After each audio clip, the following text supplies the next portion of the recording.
ద్రౌపది అమ్మ గురించి మీకు తెలుసా లేదా? అప్పుడు కౌరవులు ఏం చేశారు?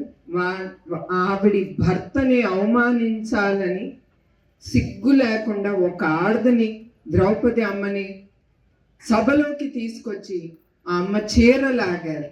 ఎందుకు? భర్తని కొట్టడానికి.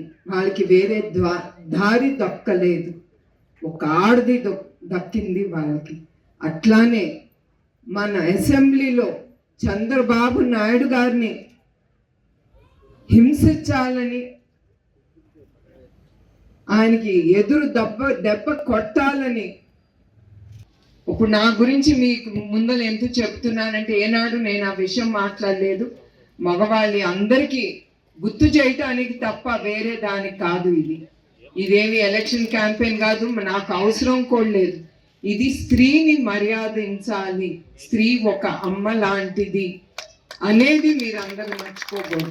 అది మీ అందరికీ గుర్తు చేయడానికి ఇది చెప్పేది ఈ విషయం. నేను ఏనాడు 10 మంది ముందర ఆ విషయం ఏనాడు మాట్లాడలేదు.